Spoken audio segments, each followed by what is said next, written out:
What's good everyone, welcome back to another video, a highly requested video I'm doing today, and that is how to start a streetwear brand or any type of clothing brand. For those of you that didn't know, about 2.5 years ago I started my own brand, Given Orders, and I basically started from the bottom with a low budget, with basic prints, and then worked my way up into the cut and sew products to produce really good quality products. So I know what I'm talking about. I'm not someone on YouTube just talking shit, trying to give advice how to start a brand that really hasn't experienced and gone through it all. I've gone through all the trial and error, so I really do know what I'm talking about. So if you do want to start a brand, make sure to watch until the end, because I'm going to be covering all the stuff that you need to know. Okay, so first thing first, you need to think about your brand identity.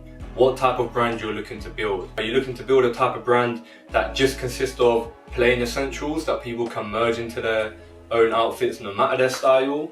Or are you looking to build a type of brand that's looking to create more unique pieces that stand out and maybe has a concept behind the brand and the whole reason why you built the brand? But either way, you don't need to think about it too deep. You don't have to have a concept. Like, a lot of people think a brand has to have a concept, but if your products are good enough and your designs are good enough and the quality is good enough, people are going to buy it no matter what. So don't always think that your brand has to have a story or concept behind it, because it really doesn't.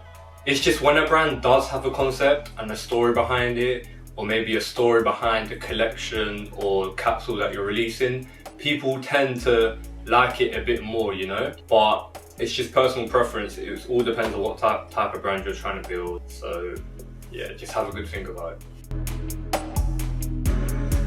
Okay, so once you know what type of brand you're going to build and you sorted out your brand name, your logo, all of that type of first basic type of stuff, the next thing you want to move on to is your budget and your stock. And no matter if your budget is high or low, I would always recommend starting small, starting simple. Do not jump straight into cut and sew, because I know many people that have jumped straight into cut and sew and they're trying to sell products that are around £500, and they are good quality, don't get me wrong, they're good quality, but the price is too high. And for a brand that has no reputation and no one really knows of, people kind of do not want to buy products straight away. I mean, of course you get some people that will purchase straight away, seeing that it's good quality, etc., all of that stuff. But a lot of people, when it's a low-key brand and it's not really out there, people do get a bit cautious of spending that much money on products. Not just because they don't know if it's going to be worth it, it's also because they don't know how your shipping works and they might not trust it, you know, so think about that. You really want to just focus on building your brand's reputation through the first products that you release. So I wouldn't even be thinking about profits or the money for now or none of that. Obviously with stock, I would recommend starting very limited, because it will be more affordable and cheaper for yourself, and no one wants to be left with high quality stock that you're desperately trying to sell and it doesn't sell, and then you're having to put it on sale for cheaper and stuff like that. A lot of people like to diss Gildan and say Gildan's shit quality. Gildan is not the best quality, but there's many wholesale blanks brands like that you can start with, and if you're on a low budget you have no other option, just start with Gildan. And if people are really feeling your design and your concept towards it, if there is one, then they will buy it no matter what. I know it's Kanye West, but look at the Pablo merch, that was Gildan, but people really like the design, so they still bought it. So don't be scared, you know, if you need to start with Gildan. Like, if it's that deep, think about the little details you can add to that to not make it feel so cheap or look so cheap, you know? Like, for example, you can add tags into your t-shirts, your own tags, which you can get made for cheap.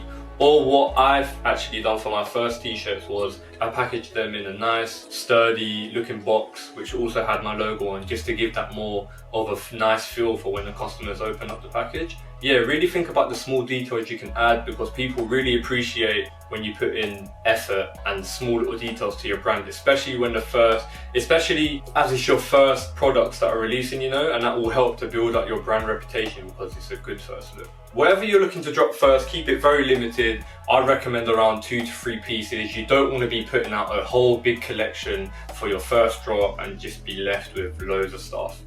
So once you've sorted out your stock, a good little trick you can do, which a few friends of mine have actually done with their brand, is just stating on their website, once they put them up for sale, that the item is going to take 2 to 3 weeks to be posted and delivered to them. And then what they can do is, once their orders come in, they can then order their stock and send it to the customer, instead of ordering your stock first. But obviously that depends on the connection you have with your manufacturer and how quick they can do the turnaround to get the products to you. If they can make your products and get them to you and print it all out before them 2 to 3 weeks are over, then that's perfect. Okay, so onto the samples. So obviously before you put any item on sale, you're going to need to receive your samples. You only need 1 sample or 2 or 3 samples depending how many people you want to shoot it on. So when you receive your samples, kind of think of it as you're a customer opening the package for the first time. Obviously the quality might not be as good because it is a sample, but it should be close enough to what the real product's going to be like. And yeah, once you've got that sample, give it a few washes, see if the materials will hold together. If you've got prints on the material, see if that holds together.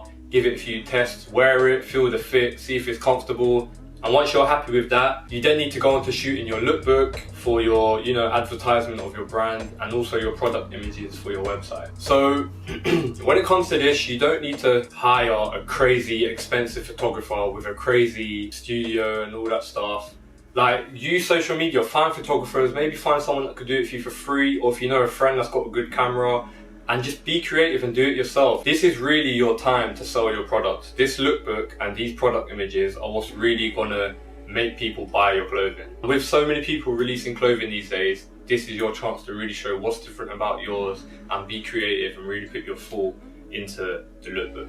You gotta think of it. For people that don't know you and don't know you've built your brand, this is the first time they're gonna see your brand. So just think, is it gonna catch their eye? Product shots. You don't need to go and hire out a blank white studio. You can put a white sheet over your bed and just shoot it yourself. It's really not that hard. Just be creative, you can do it yourself. Think about ways you can save your money, but also think about ways you can make it look good, Okay, on to where to sell your products and promoting your products. Alright, so forget about stockists for now.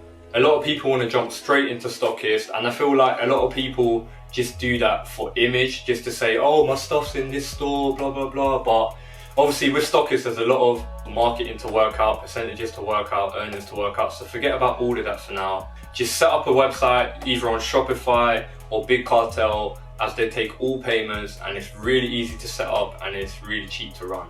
So that'll be your best bet. Bit of an obvious one, but use social media to your advantage.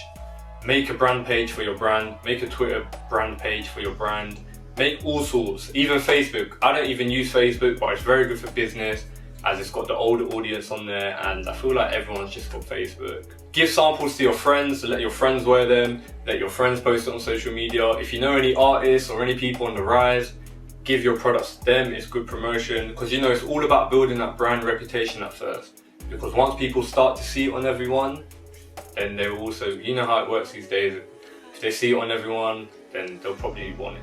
If all goes well and you make a lot of sales and it's all good, you've made some money, don't spend none of your earnings. Just stack that money up to reinvest into your brand, and keep doing that until you've got enough to start and move on to cut and sew products, because it costs a lot. And if you've not got enough to start going into cut and sew products, then just stay with the basic stuff until you've got enough, because when it comes to cut and sew, it's really more difficult. But yeah, I'm not going to get into the whole once you move into cut and sew, because that's a whole nother video that will probably be very long. But just like, it's not easy, just keep trying. Like, it took Rick Owens like 10 years to really get shit popping off.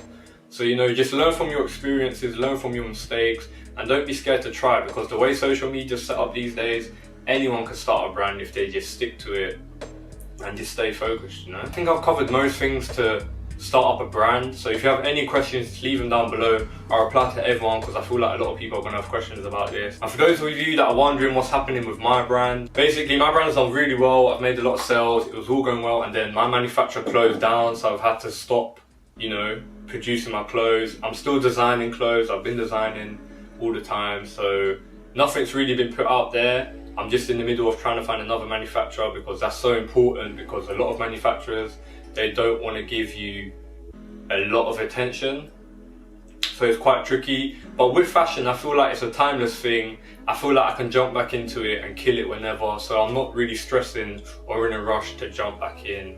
But yeah.